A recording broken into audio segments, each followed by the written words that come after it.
Hello, hello, hello. How are you all tonight? This is Dr. Cosette and White, America's #1 advisory accountant and tax expert. I am the CEO and founder of My Financial Home. We are a boutique accounting, tax, and business services firm, and we help clients all over the globe. Yes, when I say all over the globe, you guys, we are literally all over, probably in about four, I think we're in 6 countries actually right now. But I am extremely excited to come on YouTube tonight and talk to you guys. We are wrapping up another tax season. This has been an unprecedented tax season, just like everything else in 2020 has been unprecedented. But we had the opportunity, I don't know if I can even say it's an opportunity, but tax season was extended all the way to July 15th. So we still have some more time before the season is truly over. But as I was talking to a colleague of mine, we were talking about our goals and we were talking about our numbers, and something came out and it was like next season. So I thought, next season, how is it that as tax professionals, as accountants, growing firms, how is it that we continue to say next season, next season, next season? And I'm going to talk about that in a moment, about this next season thing, because I constantly hear it. And don't get me wrong, I was one of those that continued to say next season myself. But let me just kind of share my background with you guys. I worked in corporate America for some time. And in this particular position that I held before I became a small business owner, I was the corporate controller of a small, what we call a PEO, a business, a PEO, a firm. They place employees, a staffing firm. That's what I'm trying to say. Excuse me. But I worked for the staffing company, and portion of it was staffing. The other side was PEO. And so I remember heading into work one day, and there comes a time when it's like enough is clearly enough. When you're in corporate, you play the games, and for those of you who don't know, I call it corporate pimping. That's what me and another brother at work used to call it, corporate pimping. But enough is enough when you're at work. And so I had got to a point where I went into work one day, and I remember heading over and I approached our human resources director, and we kind of walked into the door at the same time. But as we did, you guys, I remember her just giving me this look like, what does she have on? Now, hear me out for a second. I went into work looking cute, and the cute, my cute, okay? I went in some capris, and I went in some cute sandals and a summer top. Now, hear me out. I helped write the employee manual. So I knew what the dress code stated.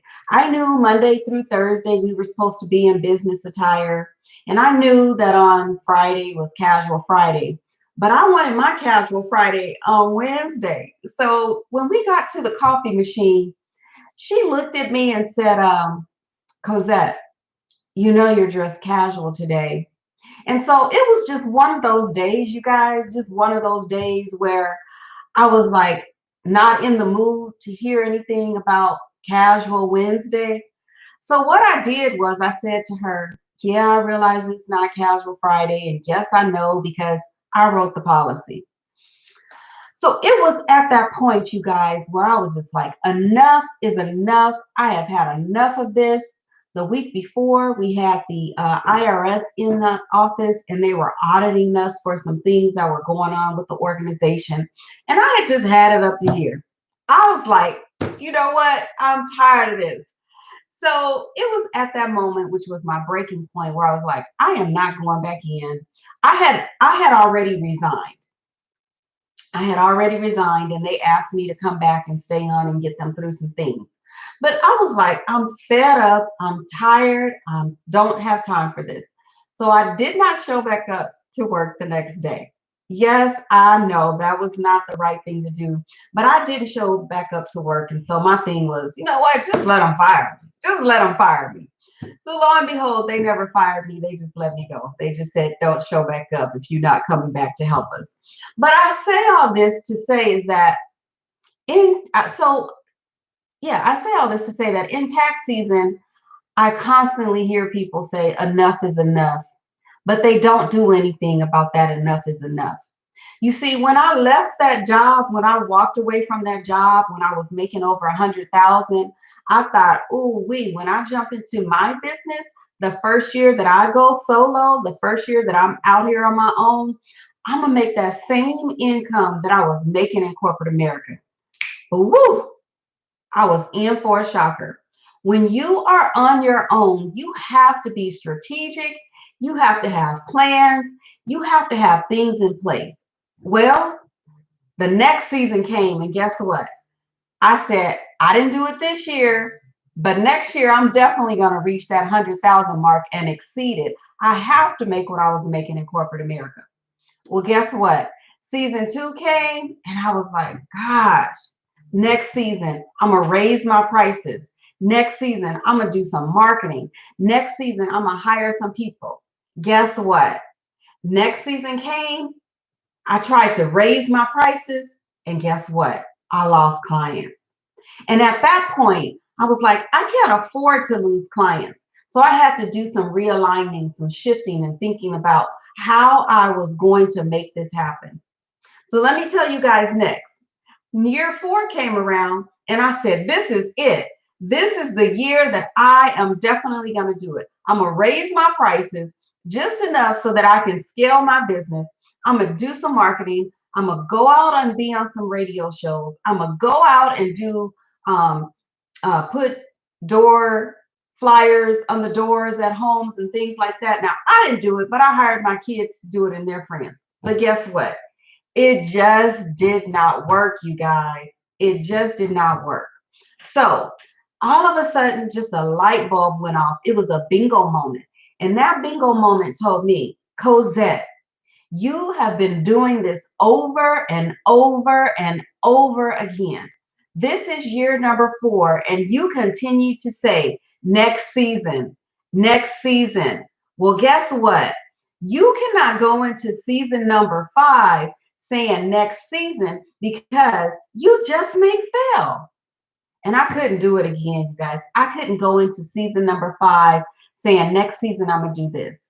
So I remember doing some research and saying, I need to scale, but I don't know how to scale. So I had to literally go out and find myself a coach, you all. And I tell you, once I found my coach and we start laying out a plan, we started implementing things. I started hiring different people for my organization. It was at that point, that was the pivotal point, you guys, when I began to grow. I grew with an A team. I implemented policies and procedures. I had my A team put standard operating procedures, desktop procedures in place so that if one of them was to leave and I had to hire someone else, then we had a desktop procedure already laid out so that the next person that rolled in, they could get trained and they had that manual as a guide to get them through. Okay, so that is just one thing that I implemented. I cannot tell you how successful my business was months after hiring a coach. And I'm here to say this because there are people out there are tax professionals out there are tax business owners, there's accountants, there's CPAs, there's enrolled agents that were in the same boat that I was in, looking to scale, but just don't have the tools, the resources, the knowledge, a coach, a mentor to help you get there. If I can just say this, once I hired that coach, you all, within 8 months, I kid you not, within 8 months, my revenue, my margins grew about 89%. Is that not a significant growth for 8 months? I want to be in a position where I train you. I want to be in a position where I can help individuals, tax, and accounting professionals grow their business, scale their business to multiple figures, to grow a multiple six-figure virtue firm. That is truly what I want to do. So I am going to leave a link below because I know the struggle, you guys. I know how long it took me to get to a multiple six-figure business. Many ask, where am I? Have I hit that $1 million mark? I'm that close to it, you guys, that close to it. All because I put strategies in place. I put things in place to help me get there. I want to be able to show you, what does it look like to grow a multiple six-figure business? What does it look like to onboard? What does it look to add services? And I want to teach you how I did it. My coach taught me some things. I went and I grew. I want to be able to teach you, my tax and accounting individuals. If you are looking and if you're tired of saying next season, then I want to talk to you.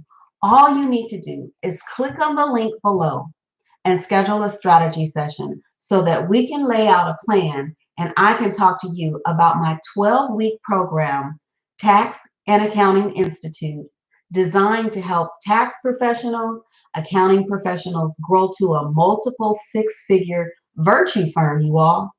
A virtue firm. It doesn't take a lot. It's just changing some things, tweaking some things, and implementing them and doing them. I'm Dr. Cosette M. White. All you need to do, you guys, is click the link below, schedule your strategy session, and I can get you in. All right? If you're tired of saying next season, then I want to talk to you. All right? In the meantime, you all have an awesome and amazing day, and I'll catch you later.